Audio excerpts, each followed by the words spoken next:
교수님 안녕하세요. 오래간만입니다. 네네네. 예. 얼마 전에 103살 생신을 마셨던데요. 그렇습니다. 예. 4월 달에 생신입니다. 참 좋은 계절에 태어나셨습니다. 예. 소감이 어떠세요? 예, 그런데 저는 이 생신을 맞는 달은 네, 일을 좀 많이 해서 봉사하고 싶었어요. 네, 생일 잔치 하잖아요. 네네. 그래서 내가 생일 잔치를 베풀어서 좀 많이 도와준 때가 4월이다 생각해서 네, 다른 달보다 일 좀 더 많이 했어요. 네. 2년 전 여기 광해원에서 뵀을 때나 지금이나 오히려 더 건강해지셨습니다. 모든 시간을 건강과 일, 네, 일에서 건강, 네, 거기만 요새 집중하고 있죠. 네. 윤석열 대통령이 정치 입문 당시 가장 먼저 찾아간 103세 철학자 김형석 연세대 명예교수. 분열을 통합으로 바꿔야 한다면서 국민 통합을 강조한 그는 윤 정부 1년을 어떻게 바라볼까? 1920년 평안북도 운산 출생. 일제강점기, 해방, 전쟁, 군사정권, 민주화 과정까지 대한민국의 굴곡진 100년을 눈으로 보고 직접 겪은 김형석 명예교수. 윤동주 시인, 황순원 작가와 평양 숭실중학교 동창. 도산 안창호의 가르침을 받은 살아있는 유일한 제자. 시대의 인재를 길러온 100세 교육 철학자 김 교수는 깊은 사색과 날카로운 통찰력으로 대한민국의 현재를 진단하며 개선 방향을 제시해 왔는데 개선하는 게 다른 게 아니죠. 정치 방향을 바꿀 건 바꾸고 인사행정 제일 지금 저천하게 있는 거 아니 나 지지한 사람 내 사람 나하고 생각이 같은 사람하고 일하겠다 하면 실패합니다. 네. 생각이 좀 달라야죠. 김형석 교수가 바라본 대한민국의 현재와 미래 집중 분석합니다. 경제는 어렵고 정치는 여야 할 것 없이 시끄럽고 외교는 뒷말이 많고 우리 사회 전반이 어수선합니다. 지금 우리는 어떤 선택을 통해서 내일을 열어가야 할까요? 대한민국이 어려울 때 태어나서 지난 100년의 시행착오와 발전 과정을 지켜본 103세 철학자 김형석 교수 만나보겠습니다. 교수님 안녕하십니까? 네. 윤석열 대통령이 검찰총장 퇴임하고 정치를 시작하기 전에 처음 찾아간 분이 김형석 교수님이신데요. 네. 그때가 지금 2년 전이고 네. 윤석열 정부 취임 1년이 됐습니다. 네. 지난 1년 어떻게 보셨나요? 네, 그때 그분을 처음 배울 때에 이제 뭐 학교에 있고 그러니까 여러 사람 좀 대하게 되는데 두 가지를 좀 느꼈어요. 네. 첫째는 검찰총장으로 이제 가득 찬 분이 아니고 마음에 그릇이 크면 빈자리가 있잖아요. 네.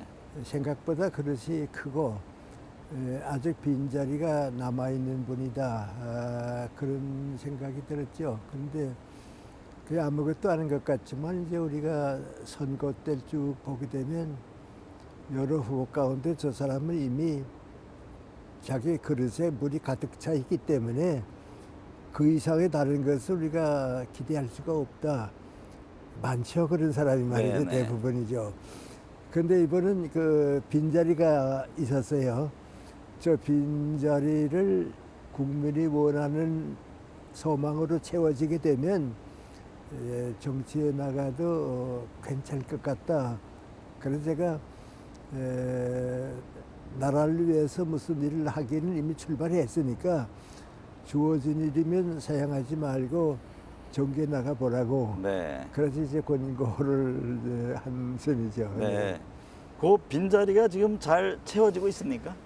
제가 보기에는 그분의 빈자리는 아직도 남아있는 것 같아서. 예, 네. 그런데 그 채워주는 사람이 누군가 하는데 방향은 자유민주주의라고 하는 게 확실해요. 근데 자유민주주의 그 자체가 항상 국민들의 요청에서 방향에 좀 변화도 올 수 있고 방법의 차이도 올 수 있지. 네. 그 이제 일부 선입관념에 빠진 사람 같이 이렇게 한 길만 가야 한다. 여길밖에 없다. 그게 없는 분이에요. 네. 예, 그러니까 채워지는 중이라고 생각하고 방향은 잃어버렸던 방향을 다시 찾았다. 네. 전 그렇게 생각하고 있습니다. 예. 윤 대통령 대선 후보 시절 그 교수님은 좌우는 공존하는 것이지 나뉘는 것이 아니다라면서 진보와 보수의 공존을 얘기했고 네. 또 대통령에게 중요한 것은 분열을 통합으로 바꾸는 것이다. 이 네. 점을 강조하셨잖아요. 네. 근데 하지만 대한민국은 여전히 갈등과 네. 대립이 난무합니다. 네. 이게 왜 바뀌지 않고 네. 어디에서 잘못된 거라고 보시는지요? 그 지금 제일 큰 문제는 그 분열을 이제 합하는 건데요. 제가 보기에는 친북 좌파적인 생각을 가지고서는 이걸 합할 수 없습니다. 없고 네.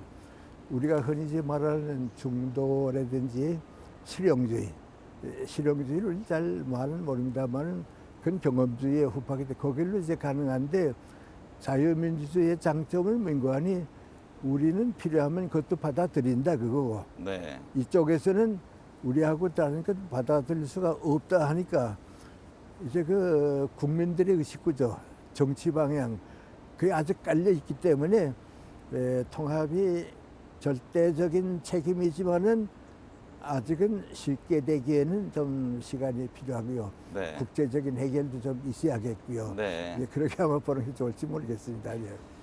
윤 대통령이 취임 이후 지금까지 민주당 이재명 대표를 만나지 않았습니다. 네. 지금이라도 야당과 대화에 나서야 한다고 보시는지요? 저 두 가지 큰 생각이 있는데요. 자유주의 사상, 자유민주주의는 모든 정치적인 문제가 생겼을 때에 대립이 되더라도 의견 차이가 생기더라도 대화는 해야 합니다. 네. 왜냐하면 상대방을 알고 내가 알아야 하니까요. 지금 바이든 대통령이 이제 시진핑에게 자꾸 이제 대화를 걸어가지 않아요. 그건 네. 민관이 해결은 안 될 줄 알지만은 너는 나를 알고 나는 너를 알아야 한다.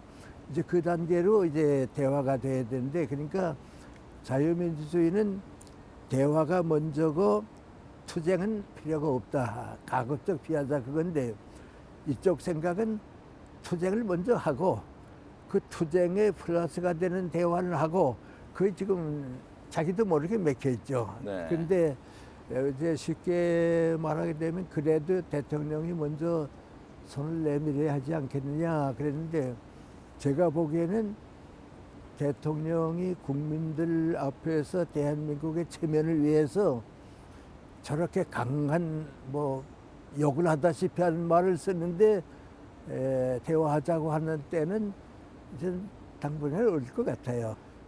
때를 우리가 기다리도록 좀 하는 게 제일 없지. 내가 대화주의자라고 해도 지금은 좀 어렵겠다. 네. 그러나 후회는 해야죠. 예. 교수님께서는 일제 강점기를 보내셨고 한일 관계에도 관심이 많으시잖아요. 윤 대통령이 100년 전 일을 가지고 무조건 무릎을 꿇으라는 것은 받아들일 수 없다. 또 과거사 정리 없이 미래 협력 없다는 인식에서 벗어나야 한다. 이런 말을 했습니다. 예.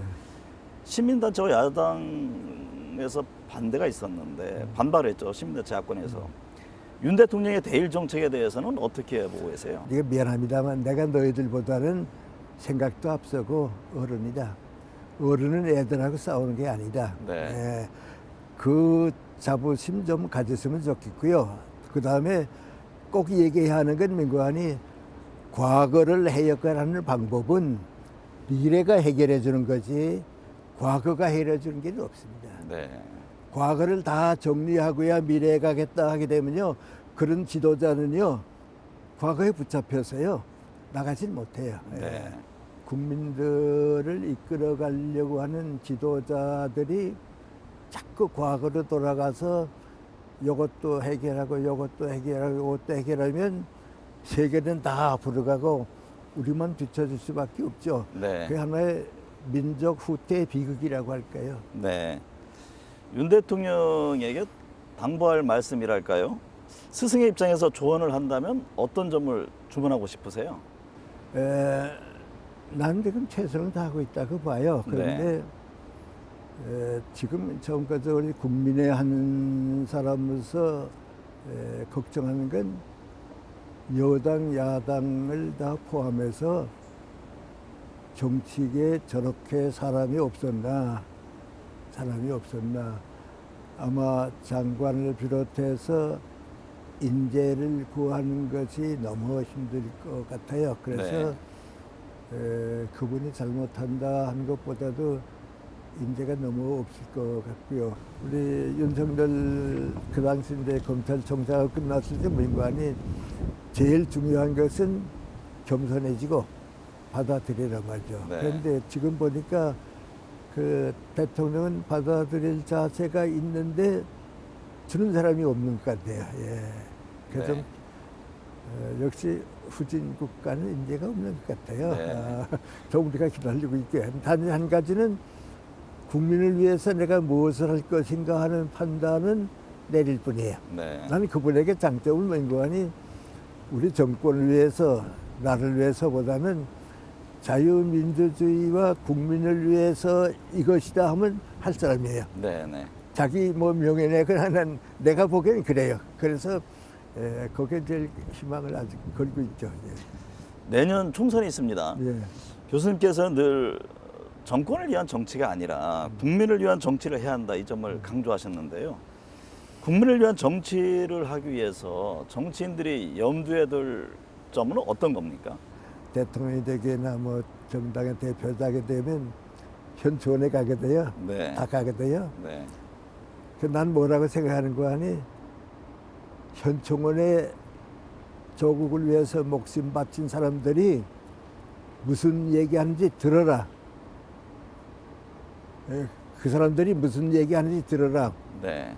내가 보기엔 그 들은 사람 가운데 아는 사람들과의 정치인들은 너무 적고 도산 같은 분이 들었고 인천 같은 분이 들었고 나 같은 사람 정치 밖에 있어서도 살고 묘소에 가게 되면 모든 욕심이 없어지고 네. 욕심을 살자고 하는 생각을 가져보는데 그분들한테 가서 무슨 뭐라고 하지 말고 좀 들어라 말이죠. 네. 좀 들어라. 그래서 나는 제일 나게 싫어하는 건 민관이 대통령이 돼서 자기 인기 노리려고 하는 사람. 대통령이 됐으니까 좀 박수 더 많이 받고 싶어 하는 사람들. 그 사람은 반드시 그 사람 밑에 누가 가는 거 아니 또 이권 노리는 사람들이 가고 네. 정권 참여하는 사람들이 오거든요. 네네. 그래서 힘들 것 같아요. 네. 힘들지만은 이제 그 초심이라고 그럴까요? 네. 내일이 스승의 날입니다. 아 그래요. 예. 우리가 빠르게 경제 성장을 이룰 수 있었던 것도 높은 교육열 네. 덕인데요. 근데 요즘 학교 교육에 대해서 교사도 학생도 또 학부모도 만족하지 못하는 상황입니다. 교육자로서 현재 우리 교육 무엇이 문제라고 보세요? 첫째는 교육 방향이 확실하지 못합니다. 네. 그건 틀림없는데 확실하지 못한데 두 가지 때문에 그런데요. 하나는 잘못된 정치 이념을 교육에 도입하려고 하는 겁니다. 그 다음에 종교와 교육은 틀을 먼저 만들어 놓고 거기에 맞추는 사람을 뽑는 건 아닙니다. 나도 이제 우리 연세대학교니까 기독교 대학인데요. 네. 암만 기독교 대학이라고 해도 종교와 교육은 자유입니다. 종교와 교육은 자유를 줘야 합니다. 선택해야 하는 겁니다. 그런데 그걸 이제 선택을 안 하고 자꾸 이제 위에서부터 행정 규정에다가 맞춰 놓으려고 하니까 이제 어렵죠. 난 지금 우리 교육이 뭐니 교육부가 할 테니까 너희는 따라오라. 네. 그 기간이 너무 길었습니다.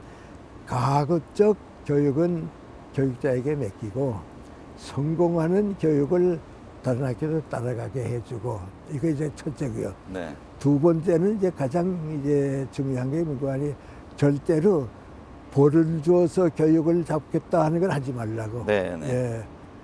벌줄 사람이 누가 있냐고. 네. 그 학생의 목적인데 말이죠. 네. 이 두 가지만이라도 좀 더 지켜주었으면 질적으로, 양적 질적으로 달라지지 않나. 네. 교수님께서는 대한민국이 어려울 때 태어났습니다. 뭐 일제 강점기 해방, 6.25 전쟁, 군사 정권, 또 민주화 과정. 지금 빨리 변하는 디지털 시대에 살고 계신데요. 교수님도 지난 100년 동안 너무 빠른 시대에 적응하느라 참 쉽지 않았을 것 같다는 생각도 드는데요. 100년의 경험으로 볼 때 대한민국의 미래는 어떻게 전망하십니까? 우리 민족의 긴 역사를 통해 볼 때 누가 행복하냐? 그래도 우리가 행복합니다. 네. 뭐 음식물이나 옷이나 우리 그래도 우리가 행복하게 돼. 그럼 앞으로 우리보다 더 선진 국가의 나라들 가보게 되면 어떡하는가? 아주 우리 거기 갈 때가 있거나 말이죠. 그걸 질서 사회라고 이제 보는데 도덕과 윤리 사회죠. 그 우리에게 남아 있으니까 우리 시대를 넘게 되면 나는 행복해질 거라고 봐요. 네. 우리가 잘못하지만 않으면. 네. 남을 위한 고생이 결국은 내 인생을 더욱 풍부하게 하는 것이다. 이 점을 늘 강조해 오셨는데요. 김영석 교수님의 100년의 경험을 새겨서 보다 나은 대한민국을 만들어 나가는데 의기투합했으면 좋겠습니다. 언제나 건강하시고요. 오늘 함께해 주셔서 감사합니다. 고맙습니다. 예.